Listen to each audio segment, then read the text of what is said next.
everyone. So we created an orthosis for rheumatoid arthritis with some mild ulnar drift. And so basically for positioning, we made an orthosis that's a resting hand.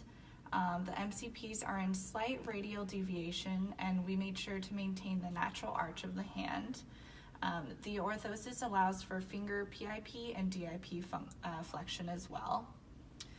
For the function of the orthosis, we wanted to make sure that we maintain the MCP joints in alignment to protect for further ulnar deviation or volar subluxation.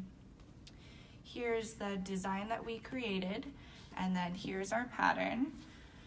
So what we did is we measured and cut out our pattern, left a hole for our thumb here, made sure to leave room on the sides to consider the width of the material.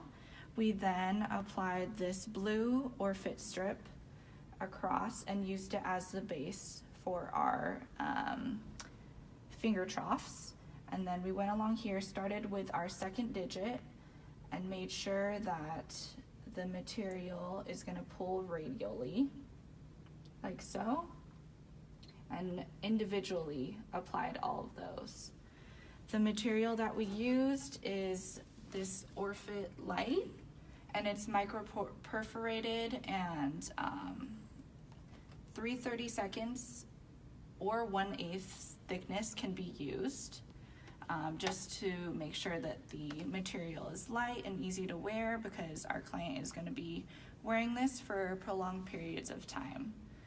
And then so here is our final orthosis. We wanted to make sure for tips, we want to make sure that the client is able to functionally, radially, and ulnarly deviate. And then when making the pattern, make sure to accommodate for the different heights of the PIP joints.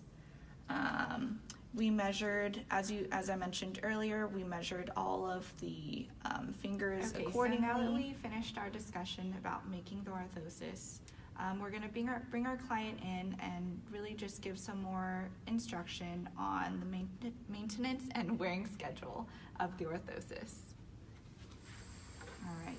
So hi Odin, how are you? I'm doing well, thank you. Doing well? Okay, great. So I'm just going to tell you a little bit more about the material. We used a really rigid material just so that you can feel supported when you're wearing it. We used a material that has really good memory. So if there's any accommodations, any changes that we need to make in the future, then we can do so. We added padding here just to allow for your comfort. And we added a rivet right here so that for this strap, you just have to pull it across nice and easily. Okay, so go ahead and try that on for me now.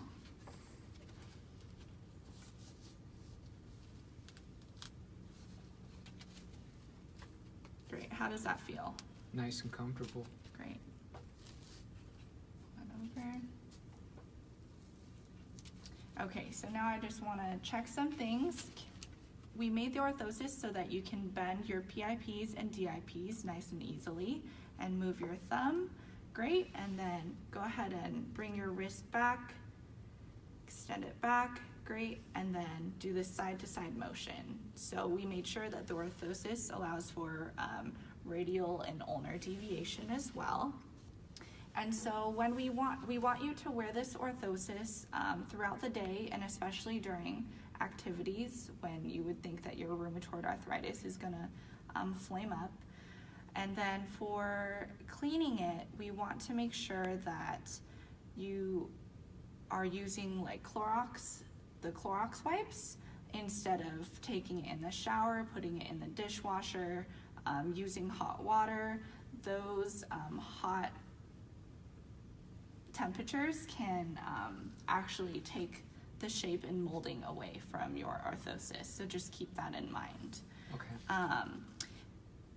As you're continuing to wear this, if there's any points that are bothering you, anything pushing, pulling, making it uncomfortable, let us know, bring it back in, and don't make any changes on your own, because we can make those changes for you. Okay? Do you have any questions for me? Oh, thank you, Nikki. Okay, great. Thanks for coming in.